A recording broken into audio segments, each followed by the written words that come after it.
Buenas tardes, mi nombre es Eduardo Mauricio Arévalo. El día de hoy vamos a hacer la presentación del grupo 4 de Mecánica Física. Lo que vamos a hacer es la presentación primeramente del mapa mental. A su izquierda vemos las preguntas y aquí a la derecha está el mapa mental que en cada línea hace respuesta a cada una de las preguntas. En el archivo PDF vamos a compartir el enlace. Mi nombre es Eduardo Mauricio Arévalo. Seguimos con mi compañero Juan Felipe Moreno. Él va a hacer la presentación del simulador 2.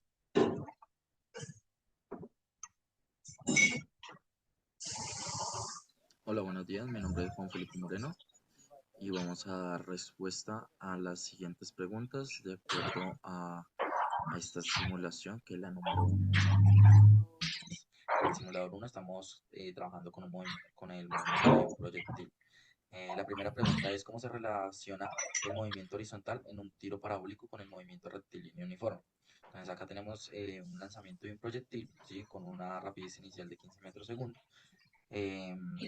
Entonces el tiro parabólico, el movimiento horizontal como tal se comporta como un movimiento rectilíneo uniforme, ya que la velocidad en esta dirección se mantiene constante mientras el proyectil está en el aire. Esto ocurre porque en este caso pues la resistencia del aire está desactivada, ¿sí? Entonces pues no actúan fuerzas horizontales que modifican la rapidez.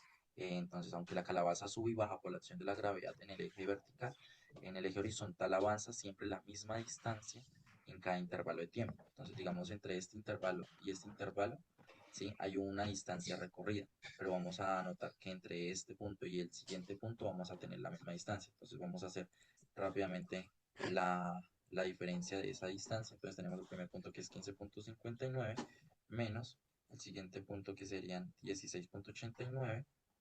Tenemos una distancia horizontal de 1,3 metros. Entonces en ese mismo punto al siguiente, que serían 18,19 menos 18,19, vemos que tenemos la misma distancia horizontal recorrida. Eh, la siguiente pregunta es ¿por qué el movimiento vertical en un tiro parabólico se describe como un movimiento rectilíneo uniforme acelerado? El movimiento vertical en un tiro eh, se describe como un movimiento rectilíneo uniforme acelerado porque está influenciado únicamente por la aceleración de la gravedad, que actúa de manera constante hacia abajo. En el simulador, pues observamos que al salir del cañón, la bala tiene una velocidad inicial vertical hacia arriba. Sin embargo, esta disminuye progresivamente hasta llegar al punto cero, que es este punto verde, ¿sí? Que es el punto más alto de la trayectoria. Luego, ya la gravedad hace que la velocidad aumente nuevamente, pero en sentido descendente. ¿Sí? Este cambio constante en la rapidez vertical es lo que caracteriza el movimiento en el eje Y como un movimiento rectilíneo uniforme acelerado. ¿Dónde vemos ese aumento de velocidad? Entonces, el aumento de la velocidad, como tal en la altura, que va disminuyendo a medida que pasa el tiempo. Entonces, digamos, tenemos el primer punto que son 11,46 y el siguiente punto que son 10,89. Entonces hubo una disminución de 0,57 metros, ¿sí? Pero entonces entre este punto 10,89 y el siguiente punto que son 10,21 tenemos ya una diferencia de 0,68. Entonces, entre este punto y este punto hubo una disminución de 0,57 metros, pero acá ya aumentó 0,67. Entonces, en cada punto va a ir aumentando, por ende, como estamos en el mismo intervalo de tiempo, que son 100 milisegundos, entonces podemos decir que la velocidad realmente va aumentando a medida que va disminuyendo. El siguiente, la siguiente pregunta como tal es ¿qué papel juega la aceleración de la gravedad en el movimiento vertical del tiro parabólico? La aceleración de la gravedad juega pues un papel fundamental en el movimiento vertical del tiro parabólico, ya que es la fuerza responsable de modificar constantemente la velocidad en el eje Y. Al salir el cañón con una componente vertical de velocidad, la gravedad se opone a este movimiento y hace que la rapidez hacia arriba vaya disminuyendo hasta llegar como tal a un punto cero, que es este punto verde, ¿sí? Que es el punto más alto de la trayectoria. Después la misma gravedad provoca que el proyectil comience a descender aumentando su velocidad en dirección hacia abajo. Este efecto asegura que el movimiento vertical sea un movimiento rectilíneo uniforme acelerado. La siguiente pregunta es ¿cómo influye la velocidad inicial horizontal en la distancia recorrida durante el movimiento parabólico? La velocidad inicial horizontal influye directamente en la distancia recorrida o alcance de un tiro parabólico. Pues esto ocurre en ausencia de resistencia de aire. La velocidad en el eje X se mantiene constante durante todo el trayecto mientras la gravedad determina cuánto tiempo permanece el proyectil en el aire. La velocidad horizontal fija qué tan lejos avanza en ese tiempo. Por lo tanto, si la velocidad inicial horizontal es mayor, el proyectil recorrerá una distancia más larga antes de caer al suelo. En cambio, con una velocidad horizontal menor, el alcance será más corto. Si esto pues lo podemos ver directamente en esta trayectoria, si hay una velocidad inicial menor, pues el movimiento o la distancia recorrida pues va a ser menor. Eh, la siguiente pregunta es, ¿en qué dirección se comporta el tiro parabólico como un movimiento rectilíneo uniforme acelerado y en qué dirección como un movimiento rectilíneo uniforme? El tiro parabólico combina pues dos tipos de movimientos distintos en diferentes direcciones. En la dirección horizontal, ¿sí? Que es el eje X, se comporta como un movimiento rectilíneo uniforme, porque la velocidad se mantiene constante y no actúan fuerzas que modifiquen su rapidez, pues en este caso que no hay resistencia de aire. En cambio, en la dirección vertical Y se comporta como un movimiento rectilíneo uniforme acelerado, ¿sí? Ya que la aceleración de la gravedad modifica de manera continua la velocidad. Primero disminuye cuando el proyectil asciende y llega al punto más alto, ¿sí? Y luego aumenta en sentido descendente hasta llegar al suelo.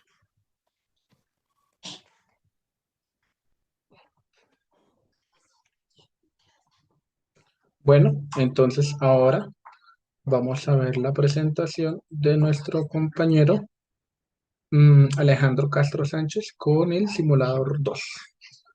Entonces,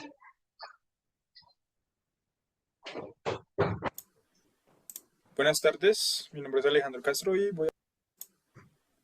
Buenas tardes, mi nombre es Alejandro Castro y voy a presentar el segundo punto de la actividad de física mecánica en cuestión del simulador del ascensor. Entonces, aquí estamos en el simulador y como primera pregunta nos dice si la gravedad dentro del elevador aumenta ligeramente, ¿cómo cambia la magnitud de la fuerza normal? ¿Cómo se relaciona con la fuerza gravitacional? Pues para que aumente ligeramente, presionamos aquí, vamos a ver lo que se observa, pues cuando la gravedad aumenta un poco, la fuerza normal del piso pues también aumenta para equilibrar el peso. Y esto hace que el ocupante pues se sienta más pesado y lo podemos observar ahí, cómo se encorva un poco el personaje. Y la pregunta 2 dice, si la gravedad aumenta significativamente, ¿qué pasa con el peso aparente y las fuerzas que actúan sobre el cuerpo?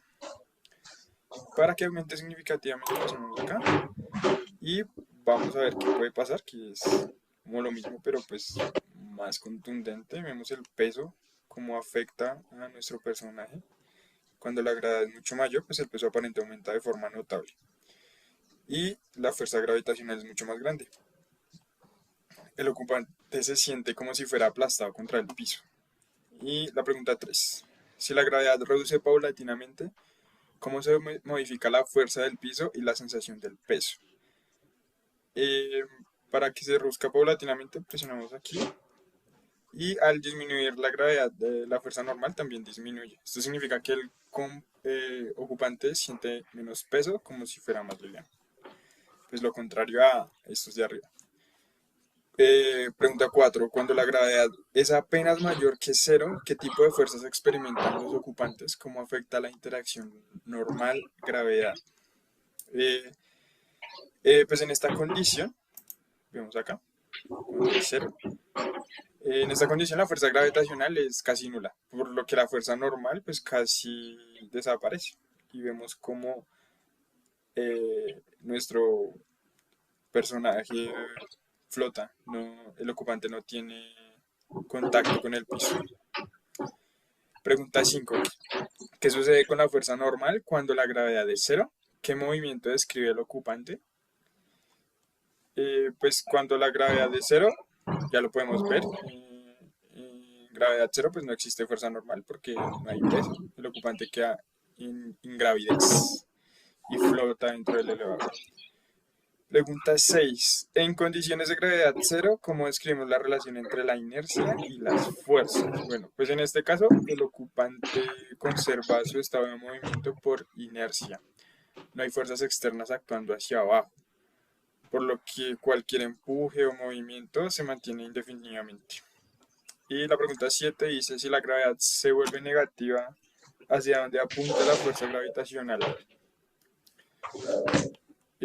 Para que se vuelva negativa, vamos a verlo aquí y vamos a ver hacia dónde apunta la fuerza gravitacional, que es pues, hacia arriba. El ocupante deja de estar en contacto con el piso y es atraído hacia el techo, como vemos acá. ¿Y qué pasa si la fuerza normal, con la fuerza normal cuando la gravedad es negativa? Pues en este caso la fuerza normal se pierde con el piso y en cambio se establecería con el techo. Vemos como el ocupante queda pegado en el techo de la parte superior del elevador. Y eso sería todo.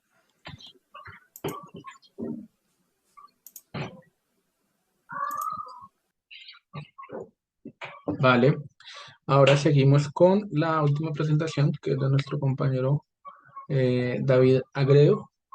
Le tocó el simulador 3.